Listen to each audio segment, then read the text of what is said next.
Ce matin, nous sommes en train de clôturer le séminaire que nous avons commencé depuis mardi. Et depuis mardi, nous étions en train de parler sur les bénéfices de la nouvelle alliance.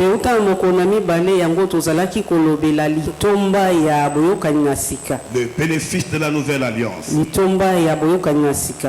premier jour de notre séminaire, nous avons parlé de la supériorité de la nouvelle alliance par rapport à l'ancienne. Et nous avons démontré combien la nouvelle alliance est supérieure par rapport à l'ancienne.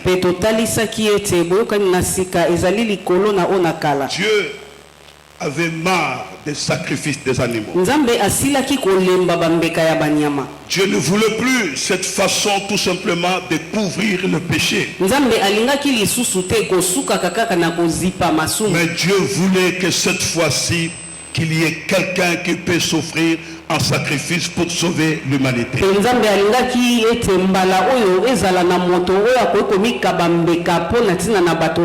Et c'est par là que Christ est venu. Et le deuxième jour, on nous a parlé de la position de Jésus-Christ en tant que médiateur de la nouvelle alliance.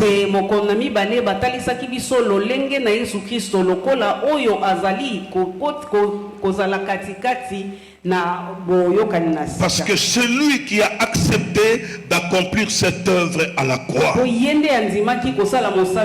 a dit: Père, je m'en vais.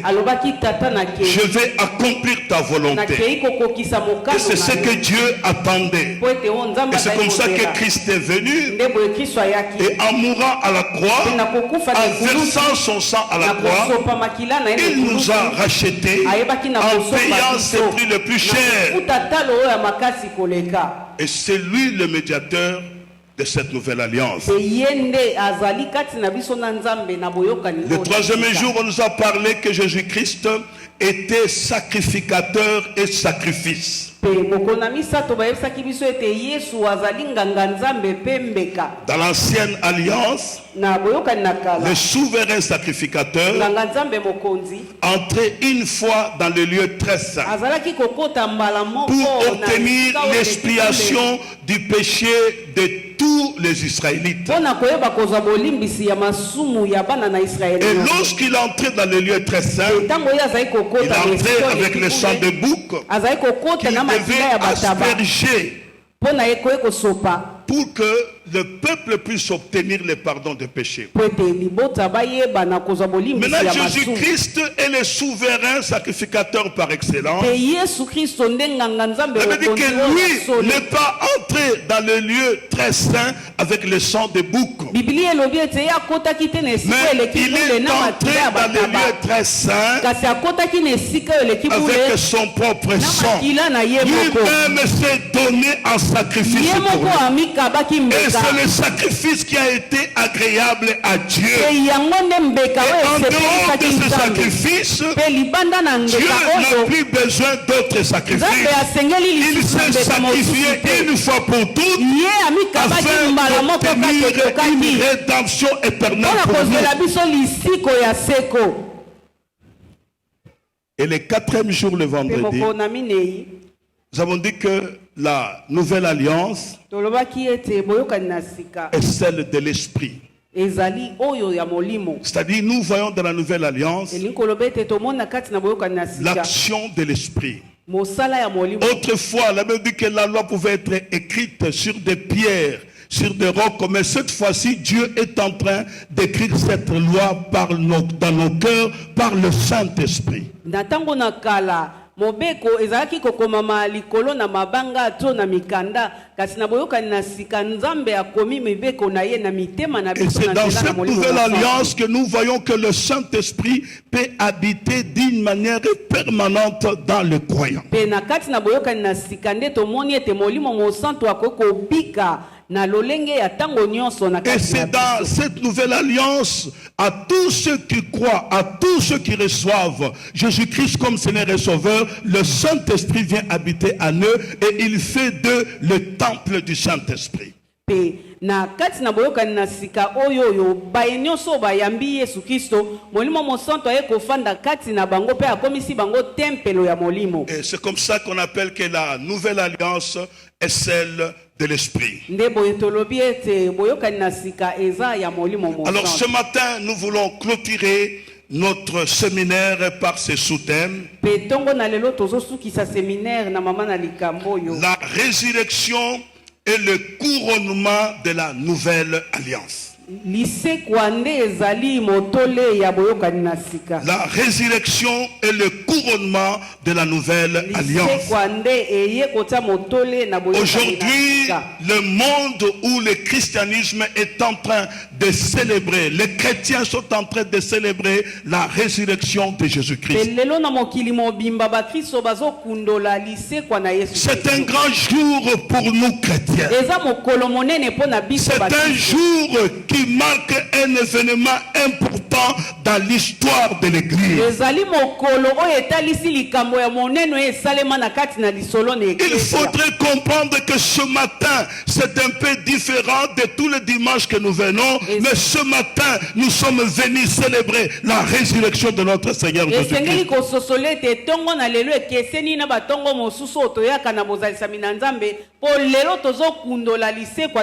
C'est un jour où nous sommes en train de nous souvenir de tout ce que Jésus a fait pour nous. C'est un jour où nous nous souvenons des souffrances endurées par notre Seigneur et cette mort qu'il a clouée à la croix. Et il n'est pas resté dans la tombe, mais il est sorti. Et c'est le jour que nous célébrons sa résurrection.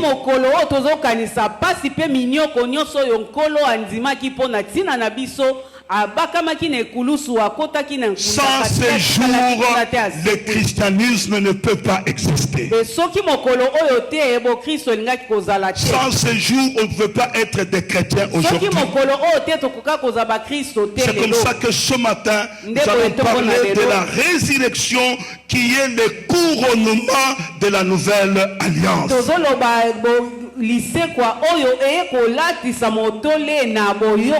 Ce qu'il faudrait comprendre d'abord, c'est que la résurrection de Jésus-Christ est un événement d'importance cruciale dans l'histoire du salut.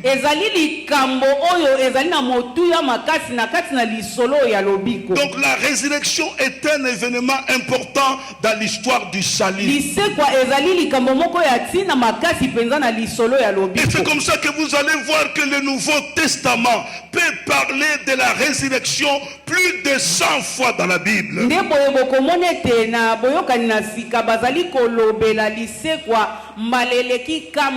L'apôtre Paul a même essayé de parler en citant une liste de témoins qui parlent de la résurrection de Jésus-Christ. Pour montrer que réellement Jésus-Christ est ressuscité. Quand vous lisez la Bible, toujours dans 1 Corinthiens chapitre 15, là où nous venons de faire notre texte de base. Là, nous venons de faire notre texte de base. Au verset 5, il est en train de montrer que Christ est ressuscité. Et il dit qu'il est apparu à ses faces puis aux 12. Au verset 6, il dit ensuite il est apparu à plus de 500 frères à la fois. Dont la plupart sont encore vivants et dont quelques-uns sont morts. Paul continue encore toujours dans 1 Corinthiens chapitre 15. Au verset 7, il dit ensuite il est apparu à Jacques puis à tous les apôtres.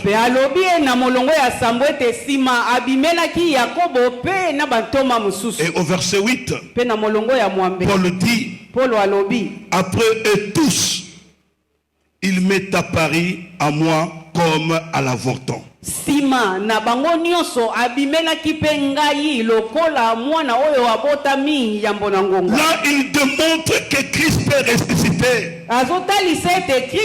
Il cite des témoins qui l'ont vu ressusciter.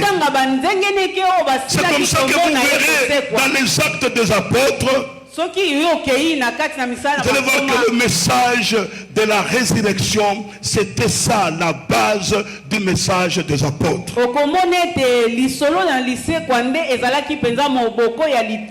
C'était le point central de l'église primitive. Parce qu'il prêchait un Christ ressuscité. Il prêchait ce Christ-là qui est mort mais qui est ressuscité. Il parlait régulièrement de la résurrection. Parce que la foi vient de ce que l'on entend. Et ce que l'on entend vient de la parole de Dieu. Bien aimé dans le Seigneur, il est important que nous sachions que le message central de la Bible, à ce qui concerne cette nouvelle alliance, c'est la résurrection de Jésus-Christ. Et vous allez voir un peu plus tard, dans les actes des apôtres, lorsque l'apôtre Paul est en train de... Pierre est en train de s'adresser aux Israélites. Dans les actes des apôtres, dans Actes chapitre 2 verset 24, il leur dit ceci. Il dit, Dieu l'a ressuscité en les délivrant. Dans Acte 2, 32, il dit, c'est Jésus-là que nous vous prêchons, que Dieu a ressuscité, nous en sommes tous témoins. Les apôtres parlaient de la résurrection de Jésus-Christ. Pour montrer au monde que Jésus est ressuscité, et qu'il est vivant, il n'est pas resté dans la tombe. Et c'est là même lorsque nous parlons du salut. La Bible nous dit ceci. Dans Romains chapitre 10. La Bible dit dans Romains chapitre 10 verset 9. Et je peux prendre même jusqu'au verset 10. La Bible dit ceci. Si tu confesses de ta bouche le Seigneur Jésus, et si tu crois dans ton cœur que Dieu l'a ressuscité des morts, tu seras sauvé. Donc on est sauvé lorsqu'on croit en Jésus-Christ, lorsqu'on confesse dans son cœur que Dieu l'a ressuscité. Et au verset 10, Paul dit encore, car c'est en croyant du cœur qu'on parvient à la justice, et c'est en confessant de la bouche qu'on parvient au salut. C'est en confessant de sa bouche. C'est comme ça que quand nous invitons Jésus-Christ à venir dans nos vies, quand nous donnons notre vie à Christ, nous confessons cela. Dis Seigneur Jésus, viens dans ma vie, prends possession de ma vie, prends le contrôle de ma vie. Je donne ma vie entre tes mains. Je confesse que Christ est ressuscité. Je le crois dans mon cœur. Je le confesse. Et c'est ça qui nous amène au salut. Et c'est pour comprendre que la résurrection est la base de notre salut. Si nous sommes sauvés aujourd'hui grâce à la résurrection de Jésus-Christ, parce que nous n'avons pas cru à un Jésus qui est resté mort. Nous n'avons pas seulement reçu un Jésus dont le juste peut parler aujourd'hui, mais nous avons reçu un Jésus qui est mort et qui est ressuscité, qui vit et qui agit encore à nous aujourd'hui. C'est ce Jésus-là dont nous parlons. Mais l'ennemi est très malin. Même aujourd'hui, parmi les chrétiens, on constate qu'il y a de ceux-là qui ne croient pas encore à la résurrection. Il y a plusieurs personnes qui ne croient pas à la résurrection. C'est l'œuvre de l'ennemi. Et c'est ça parce que l'ennemi cherche à les empêcher de ne pas être sauvés. Et c'est ce qui s'est fait dans l'évangile selon Matthieu. Lors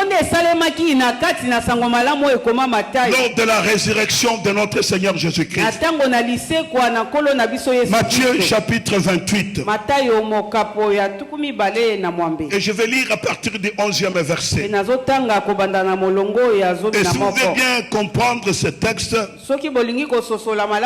il y a même mieux de commencer même un peu plus loin que là. Pour bien comprendre. Parce que Matthieu 28 parle de la résurrection de Jésus-Christ. Je peux même commencer à partir du début pour faire une lecture très rapide. Après les sabbats, à l'aube du premier jour de la semaine, Marie de Magdala et l'autre Marie allèrent voir le sépulcre. Et voici, il y eut un grand tremblement de terre, car un ange du Seigneur descendit du ciel, vint rouler la pierre et s'assit dessus. Son aspect était comme l'éclair et son vêtement blanc comme la neige.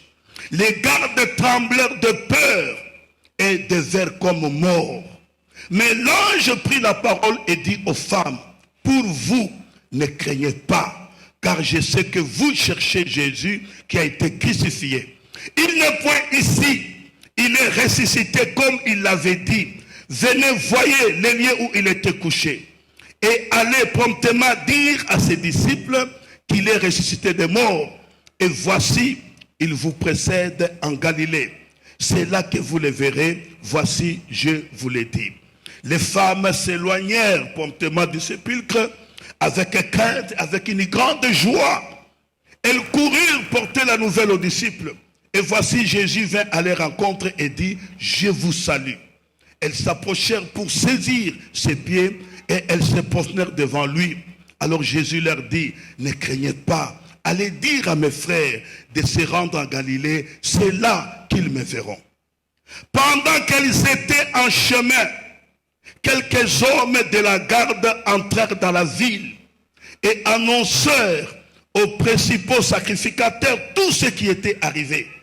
Ceux-ci, après s'être assemblés avec les anciens, et avoir tenu conseil, ils donnèrent aux soldats une forte somme d'argent. En disant, dites ces disciples sont venus de nuit les dérober pendant que nous dormions. Et si le gouverneur l'apprend, nous l'apaiserons et nous vous tirerons de peine. Les soldats prirent l'argent et suivirent les instructions qu'il leur fit donner, et ces bruits se répandit parmi les Juifs jusqu'à ce jour. Alléluia. Alléluia. Amen. Donc il y a encore des chrétiens qui ne croient pas à la résurrection. Tout simplement parce que le jour de la résurrection, Marie de Magdala et l'autre Marie se sont rendus au sépulcre. Mais quelque chose s'est passé ce jour-là. Quand Jésus parlait aux disciples, il leur disait, je vais mourir, mais le troisième jour, je ressusciterai. Ça, ce sont les paroles de Jésus. Et c'est ce que la Bible dit. Et quand Jésus est mort, et vous savez que c'est le Sanhédrin qui a condamné Jésus en disant que Jésus a blasphémé contre la loi de Moïse.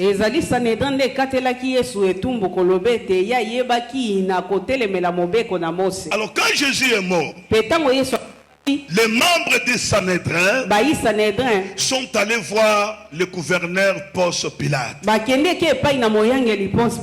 en lui disant, écoutez, cet homme quand il était vivant, il disait qu'il va ressusciter. Donne-nous des soldats qui vont garder sa tombe, qui vont garder son sépulcre, et nous verrons de quelle manière il sortira. Le gouverneur leur dit, mais vous avez vous-même la garde avec vous. Placez vos gardes là-bas au sépulcre. Et c'est comme ça que le Sanhédrin est venu à placer les gardes. Les gardes avaient pour mission d'empêcher Jésus de ne pas ressusciter. Le premier jour, il n'y avait rien.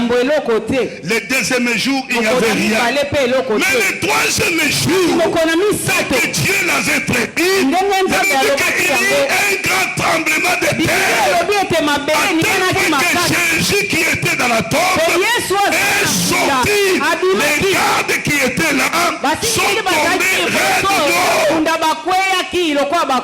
Et les femmes qui sont venues ont trouvé l'ange qui était assis, qui leur a dit, je sais que vous cherchez Jésus. Il n'est pas ici. Il est ressuscité. Il est vivant. Allez dire à ses disciples qu'ils le verront en Galilée. C'est là qu'ils le verront. Quand les femmes voulaient quitter, ils ont vu Jésus. Jésus leur a dit, ne craignez point, je suis ressuscité. Allez dire à mes frères qu'on se voit en Galilée. Les soldats ont été témoins de cet événement. Alors les soldats sont allés voir les membres de Sanhédrin. Et cet homme-là est ressuscité. Le Sanhédrin s'est trouvé devant l'impuissance.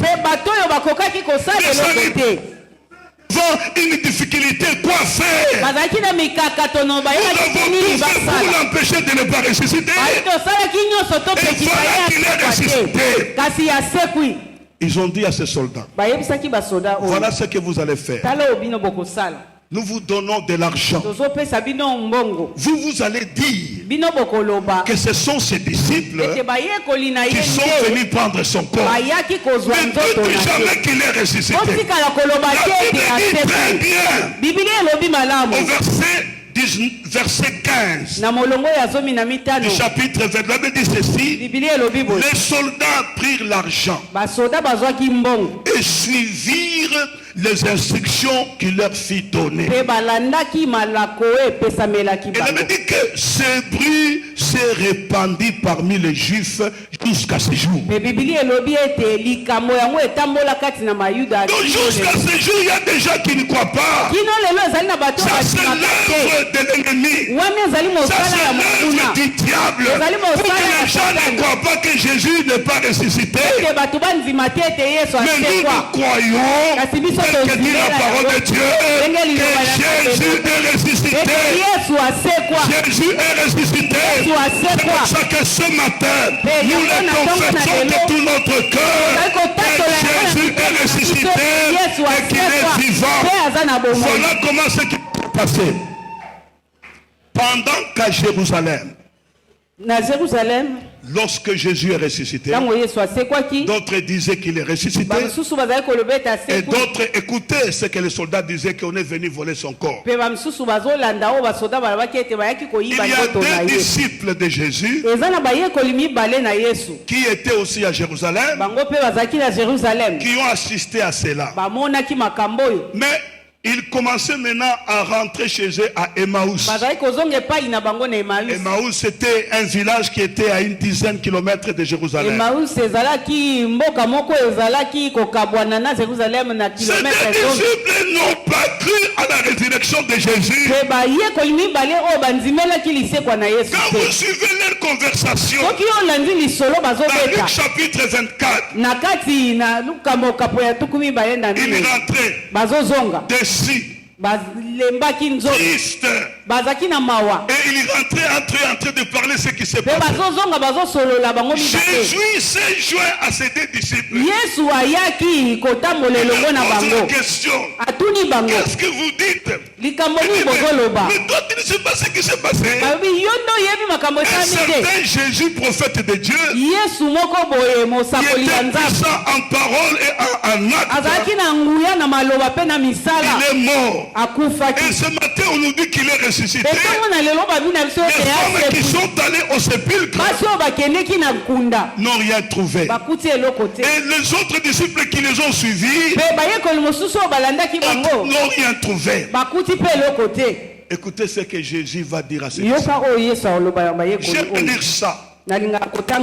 C'est que plusieurs d'entre nous sont comme ces deux disciples de Maïs.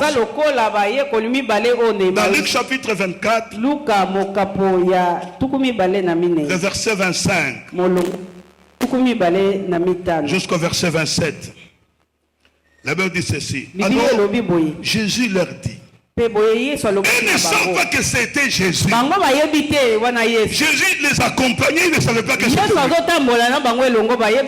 Écoutez, dans Luc 24, verset 25, alors Jésus leur dit, ô sans intelligence et dont le cœur est là à croire à tout ce qu'ont dit les prophètes. Ne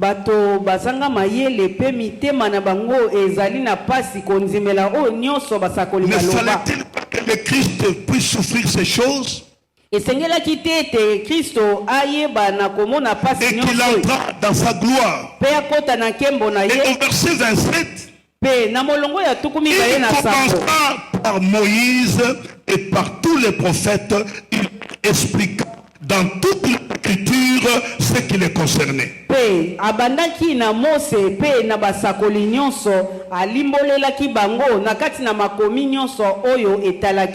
disciples de Jésus n'ont pas cru à sa résurrection.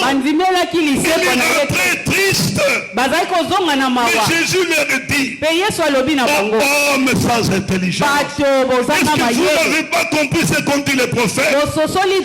Jésus a commencé lui-même à leur expliquer à partir de Moïse, à partir des prophètes qui ont parlé de lui. Et il leur dit qu'il fallait que le Christ meure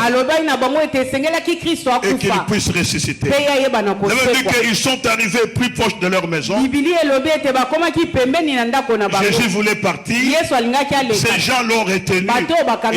Il est tard, passe la nuit avec eux. Et lorsqu'ils se sont mis à table, quand Jésus a rendu grâce à manger le pain, leurs yeux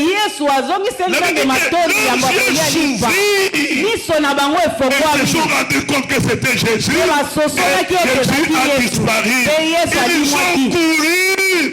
Ils ont couru pour venir à Jérusalem en disant aux autres qu'il est ressuscité. Ne soyons pas comme ces deux disciples, mais comprenons ce que nous dit la parole de Dieu, que Jésus-Christ est ressuscité, il est vivant, il agit encore aujourd'hui. C'est par là maintenant que l'apôtre Paul explique quelques vérités importantes dans ce texte. Il dit dans ce texte que nous venons de lire, il dit, écoutez bien aimés dans le Seigneur, si Christ n'est pas ressuscité, il cite 5 vérités. Première vérité, et dit si Christ n'est pas ressuscité, c'est que notre foi est vaine. Parce que nous avons placé la foi dans un homme qui n'est pas ressuscité. Deuxième vérité, il dit si Christ n'est pas ressuscité, notre prédication est vaine. Ce que nous parlons de lui est vain parce qu'il n'est pas ressuscité. Troisième vérité, il dit si Christ n'est pas ressuscité, nous sommes de faux témoins. Parce que nous témoignons des choses qui ne sont pas vraies. Quatrième vérité, il dit si Christ n'est pas ressuscité, alors nous sommes encore dans nos péchés. Et cinquième vérité, il dit si Christ n'est pas ressuscité, alors ceux qui sont morts en Christ sont perdus. Or, Christ est ressuscité et il est les prémices qui est ressuscité Ce qui veut dire que comme Christ est ressuscité, nous aussi nous ressuscitons. Alors c'est comme ça qu'il commence à dire, donc Christ est ressuscité. C'est que le premier homme qui est venu dans ce monde, Adam, la mort est entrée par lui. La mort est entrée par lui. Parce que nous ne sommes pas pécheurs parce que nous péchons. Mais nous sommes pécheurs par nature parce que nous sommes la descendance d'Adam et de Ève. Mais c'est Jésus maintenant qui vient enlever ce péché-là en nous. Et c'est comme ça que Paul dit que la mort est venue par un seul homme. Et tous les hommes sont voués à la mort à cause d'Adam. Mais avec Jésus-Christ, il nous a ramenés à la vie et nous allons ressusciter avec lui. Donc Christ est ressuscité, il est le premier de ceux qui sont morts. Et comme Christ est ressuscité, donc notre foi n'est pas vaine. Comme Christ est ressuscité, nous sommes de vrais témoins. Comme Christ est ressuscité, notre évangile a encore la puissance aujourd'hui. Parce que Christ ressuscité continue encore à sauver aujourd'hui. Christ est ressuscité. Et l'apôtre Paul voulait s'adresser aux chrétiens de Thessalonique en ces termes, en leur disant ceci. Et c'est par là que nous allons conclure. 1 Thessaloniciens chapitre 4. Il leur dit ceci. Et là, il s'adresse à ces chrétiens thessaloniques qui avaient beaucoup de tourments dans eux. Et ce matin, il s'adresse aussi à nous qui sommes tourmentés. Et nous tous qui sommes encore agités aujourd'hui. Et que nous tous qui avons des cœurs brisés. Parce que nous avons perdu des personnes qui ont été chères pour nous. Mais Paul explique cela très bien aux chrétiens de Thessalonique. Il a dit ceci. 1 Thessaloniciens chapitre 4 à partir du verset 13. Il a dit, nous ne voulons pas, frères, que vous soyez dans l'ignorance au sujet de ceux qui dorment. Vous comprenez ce qu'il dit? Je ne veux pas que vous puissiez vous affliger. Je ne veux pas que vous puissiez vous affliger au sujet de ceux qui dorment. En termes de langage que la Bible utilise pour ceux qui sont morts, la Bible parle que ces gens-là dorment. Il dit ne vous affligez pas, afin que vous ne vous affligez pas contre les personnes qui sont déjà mortes. Ne soyez pas comme les autres qui n'ont pas d'espérance. Nous avons l'espérance. Alléluia. Notre espérance c'est quoi? Notre espérance c'est qu'un jour nous allons mourir et un jour nous irons vivre avec le Seigneur. C'est ça notre espérance, c'est ça notre espérance. Et le monde n'a pas cette espérance. Il dit, vous devez avoir l'espérance non pas comme les autres. Au verset 14, il dit, car si nous croyons que Jésus est mort et qu'il est ressuscité, croyons aussi que Dieu ramènera par Jésus avec lui ceux qui sont morts. Si nous croyons que Jésus était mort et qu'il est ressuscité, croyons aussi que tous ceux qui sont morts en Christ ressusciteront. Et au verset 15, il dit, voici en effet ce que nous vous déclarons d'après la parole du Seigneur. Nous les vivants, restés pour l'avènement du Seigneur, nous ne devancerons pas ceux qui sont morts. C'est-à-dire nous qui sommes vivants, Quand Jésus reviendra, nous n'allons pas devancer ceux qui sont morts.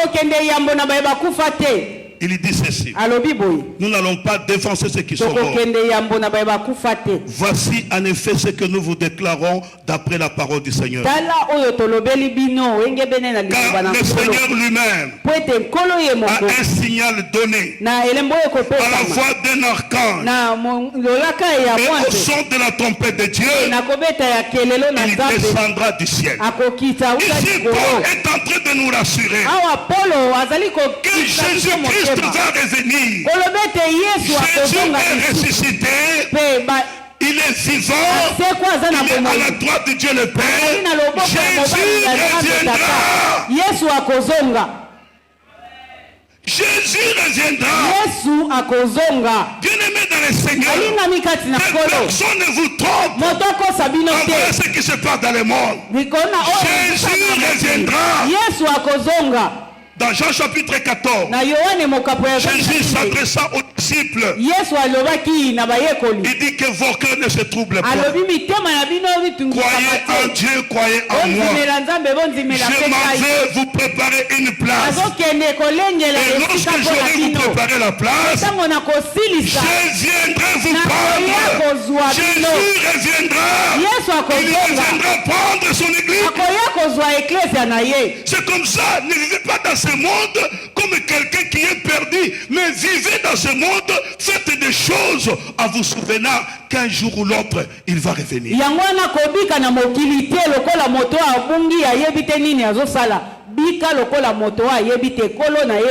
Paul dit au son de la trompette de l'archange, Jésus-Christ descendra du ciel.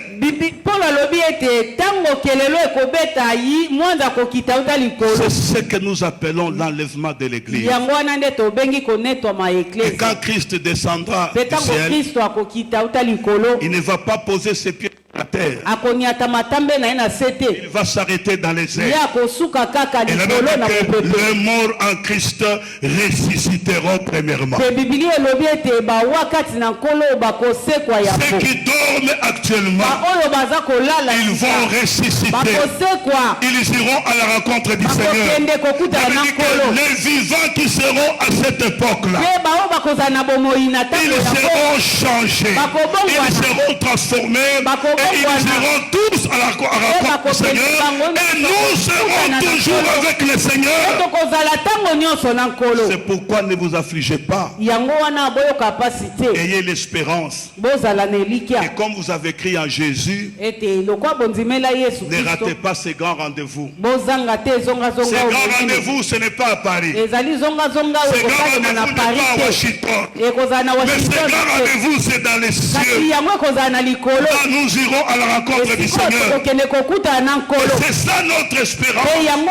Si nous sommes chrétiens, c'est d'abord d'hériter le royaume de Dieu.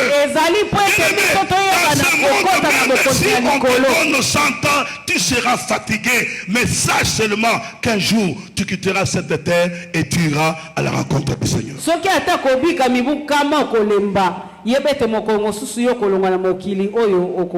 Jésus est ressuscité.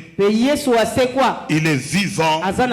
Et Jésus reviendra pour prendre son église. Que Dieu bénisse sa parole. Nous voulons prier le Seigneur pendant ce moment.